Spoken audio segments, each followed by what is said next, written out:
From the Ticats Audio Network, this is Tiger Cats Game Day with Courtney Stephen and Mike Daly.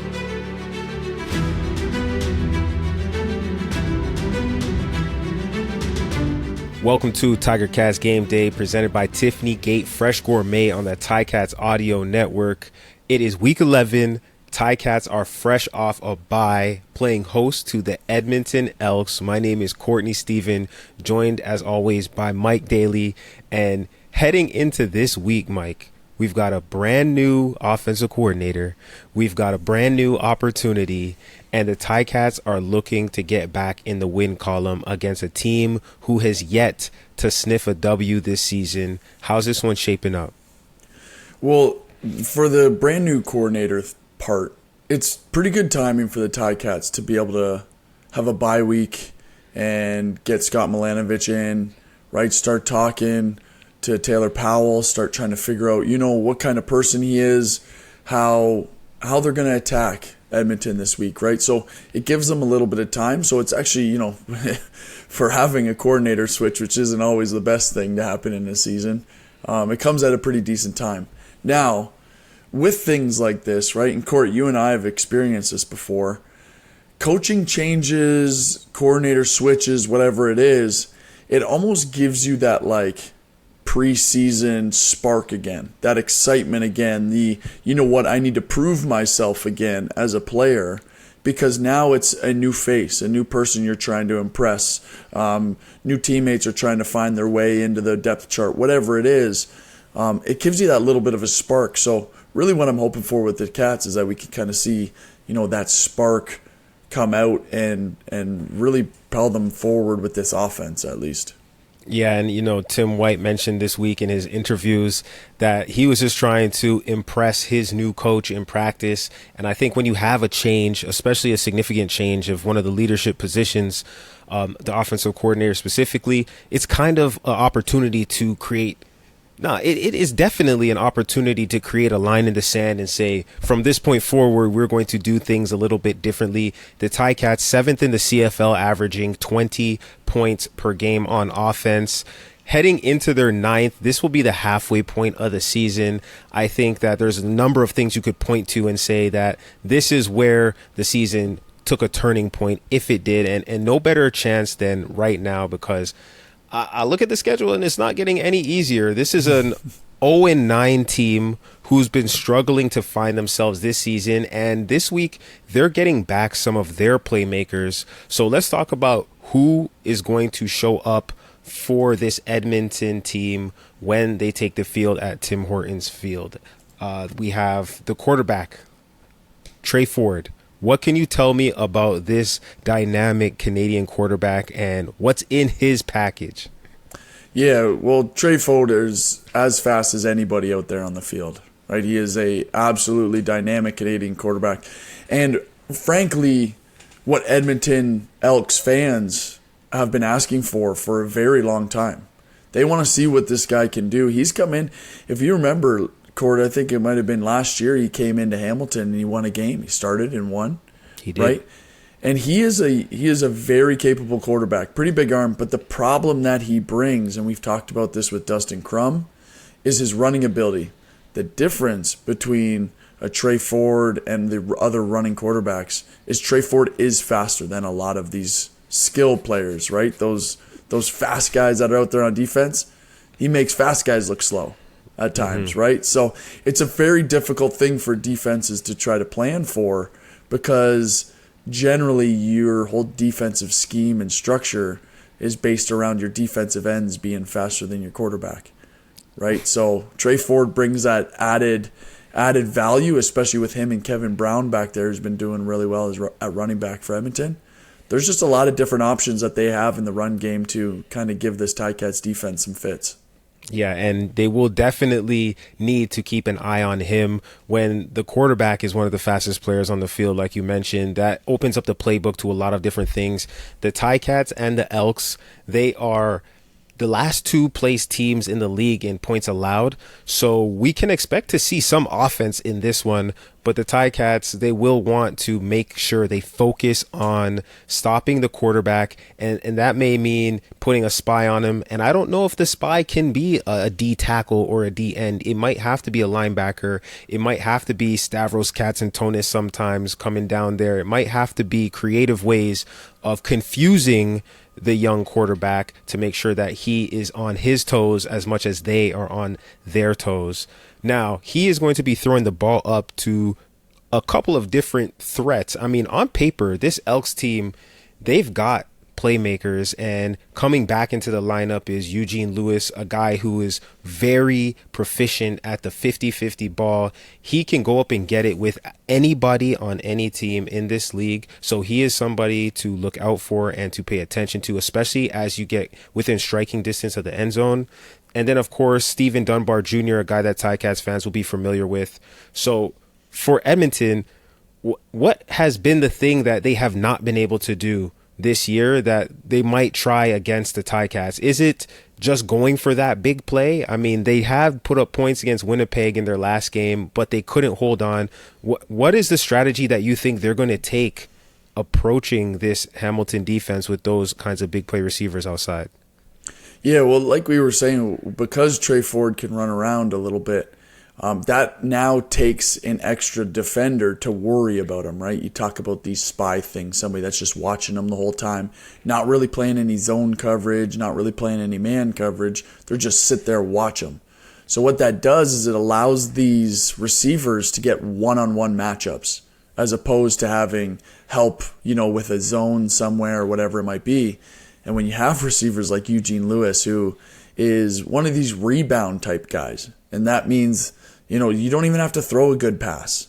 You can throw the court. You and I can get back there and throw a jump ball out to Eugene Lewis, and he'll come down with them more times than not. And he's shown it time and time again. So what that gives Trey Ford with Eugene Lewis, Stephen Dunbar, right, even Mitchell on the other side, they have some guys that can get open, and especially if we're going to be having to show one-on-one coverage from the Ticats defense, it gives them some opportunities for some explosive plays, I think, just because of Trey Ford's running ability. Yeah, and so let's look at the other side of the coin there. So the defense for the Ticats, relatively unchanged, except for one big addition that is worth talking about. Two changes. Mason Bennett is back in the lineup, and he's a guy who had a solid year last year. He made some contributions. He'll be in the rotation. We know D linemen don't play 100% of the snaps, so you can expect to see him.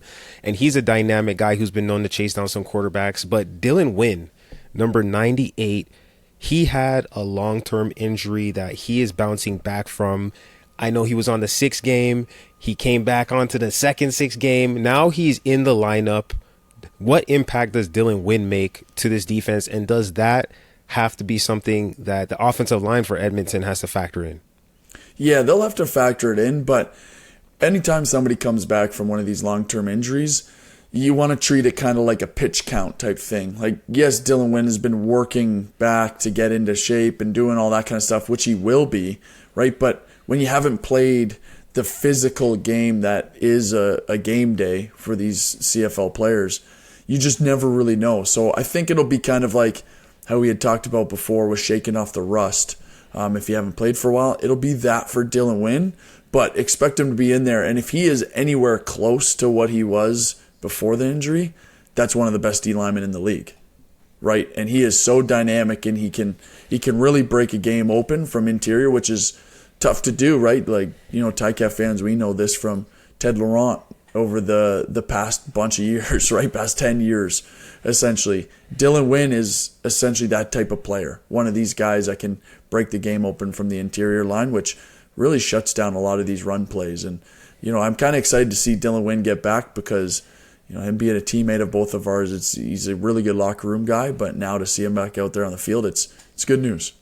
Yeah, and the Ticats will need to really start this game up front because they haven't had their traditional run-stopping, nasty D-line play that they've been known for over the past few years. They've got great players up front. Malik Carney has had some big play games. Trey Crawford has been getting his name called out by the PA announcer. You got Casey Sales, who's Mr. Clutch in the cover zero, getting his hands up on the goal line. Ted Laurent, of course, the Haitian Rip. He's been making impact plays. All of these guys individually have popped up on film and have made impact plays in the game. I think getting them to all show up in the same game, especially a game like this where you're trying to get some momentum rolling into the back half of the season, getting momentum rolling into Labor Day, which we know is really the start of the season.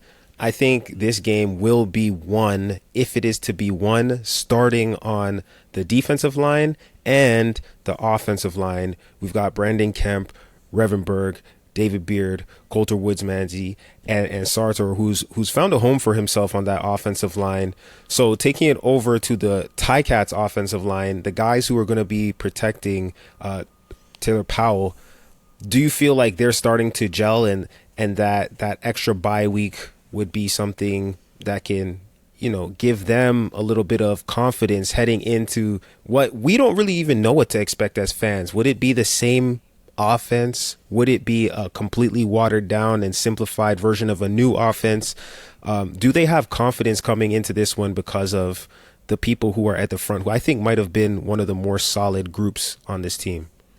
Yeah, and it is nice to see that this O-line is kind of gelling together and that they're getting the same cast of characters that are showing up to every game, right? Because like we had talked about before, the O-line is such a continuity position where it really needs to be built on experience and built on guys that work together. So to see the continuity of this offensive line is great.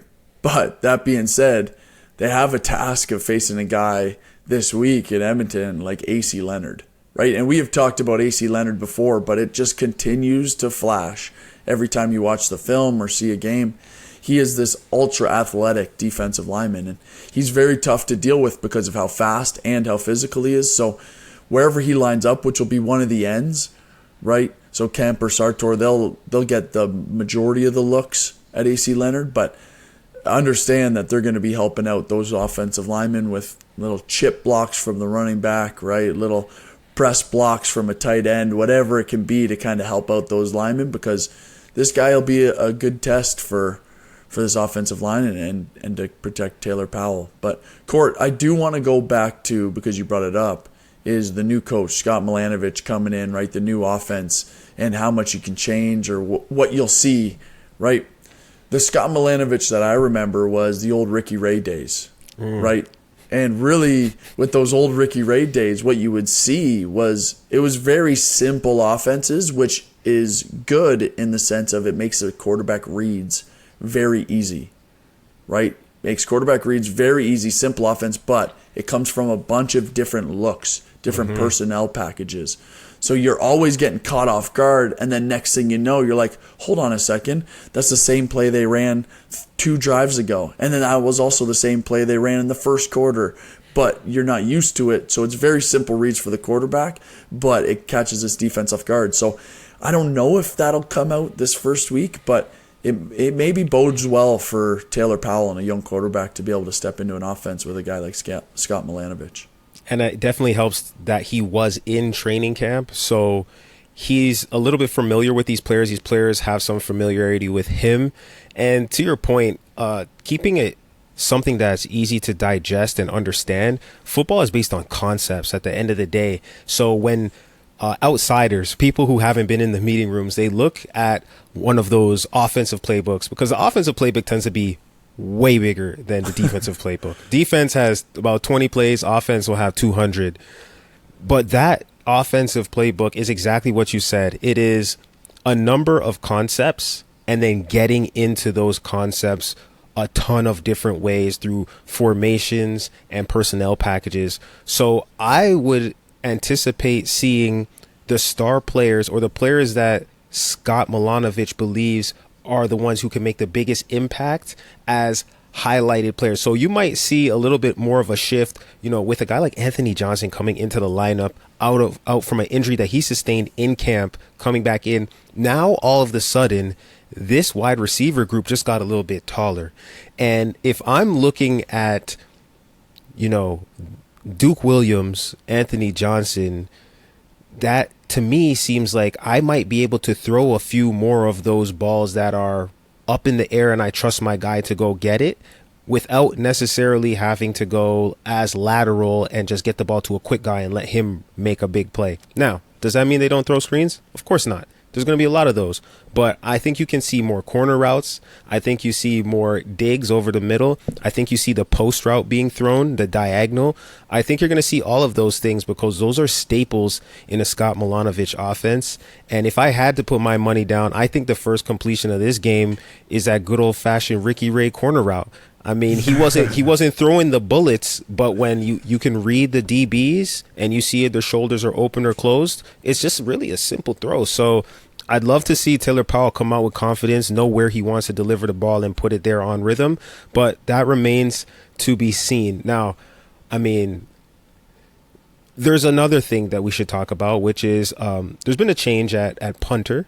Now, punters, you're usually thinking, how big of an impact is this? But Bailey Flint was one of the best in the league, according to Pro Football Focus, to this point in the season.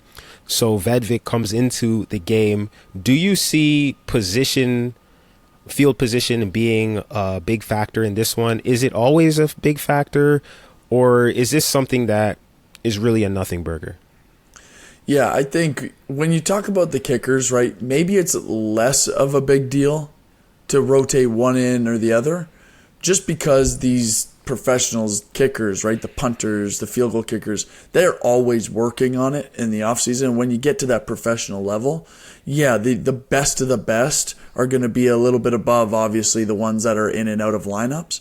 But at the end of the day, most of them can punt the ball, you would hope, right, if they're professional football players. So I don't see a massive difference. The only thing that I see a little bit of a difference is when punting the ball, there's certain locations you want to hit. So yes, punting the ball very far is good, right?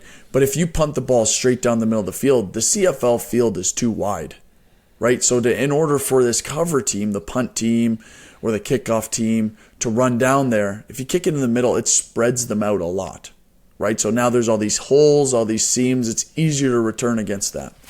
So when you have a new punter that maybe can't get it close to the sideline, that maybe can't get it in the correct spot, well, then now there's a little bit more issues that come with this field position battle, which when you talk about two struggling offenses, Court, and Ticats fans have heard us talk about this, the special teams needs to pick them up, right? Needs to get them good field position. The defense needs to stop them earlier and not let them sustain drives so that you can put the offense in good field position. But ultimately, it's to the special teams to start flipping these fields. So it'll be interesting to see how the new punting comes, but you hope that he's able to place the ball at least outside the numbers when everyone's watching for punting, right? Let's place it outside the numbers in between the sideline, and then it should be super easy for that cover team to be able to hold them to like a minimal field position.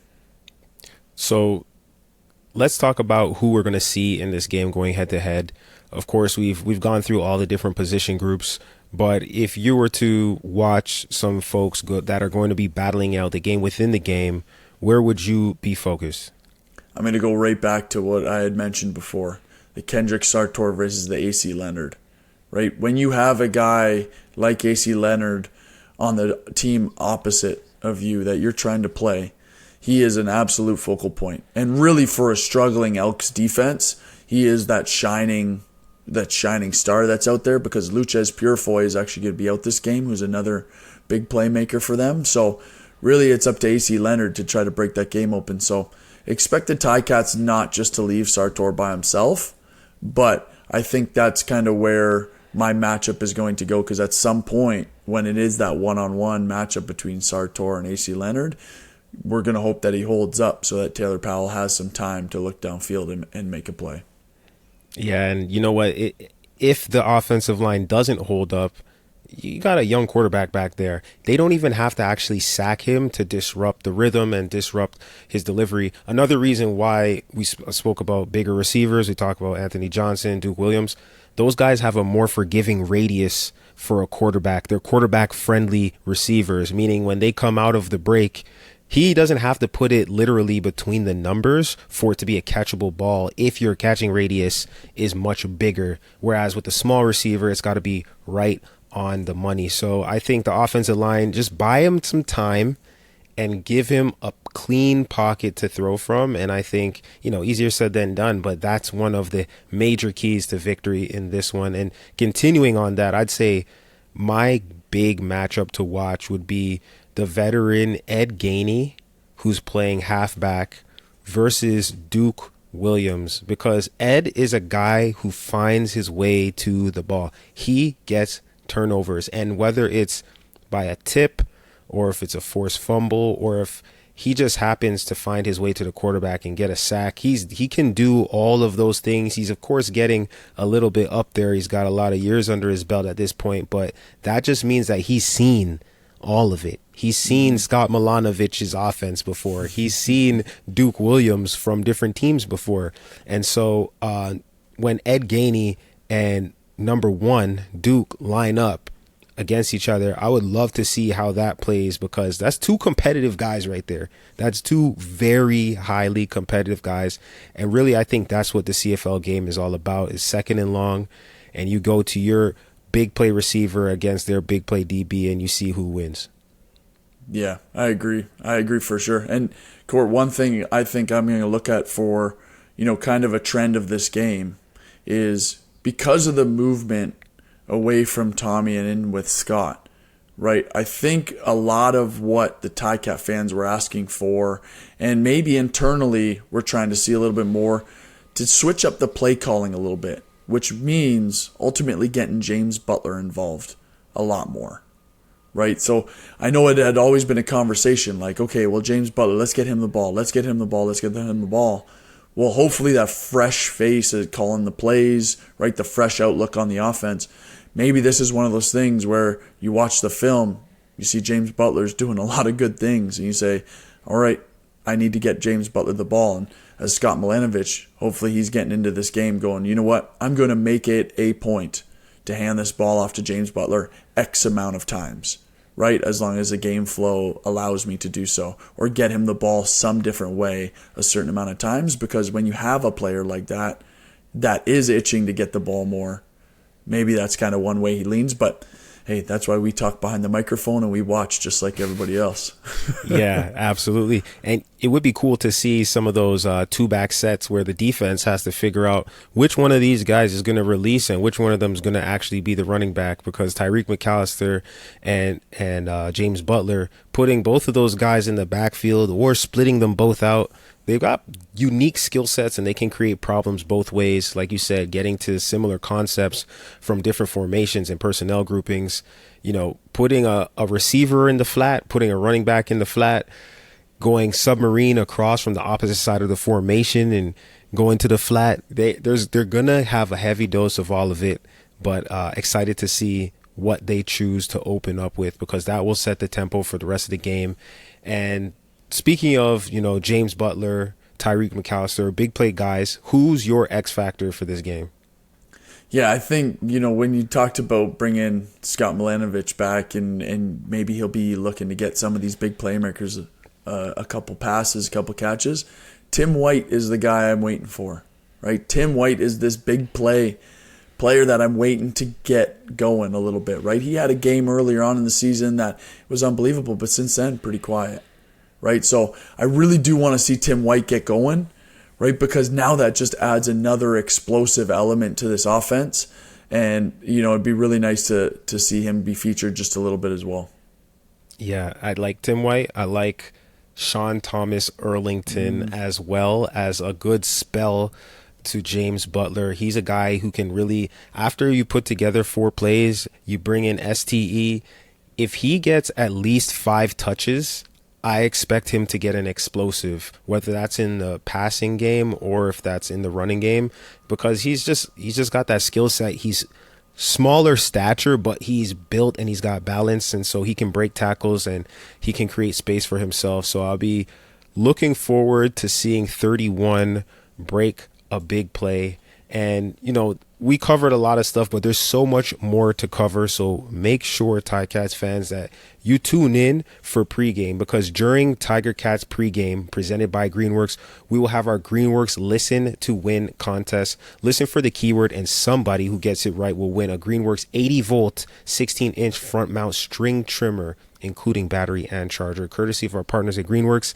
Tiger Cats pregame starts at 6:30, and you can listen to the show at listen.ticats.ca. And after pregame, after Bubba and Andy, you got RJ and Luke, who will have the call if you cannot make it to the donut box for this battle between the Ticats, 3-5, third in the East, looking to get back in the win column against the Edmonton Elks, who are 0-9, but dangerous, looking to take out the Ticats and really ruin the parade, ruin the party in Hamilton. So this one will be exciting.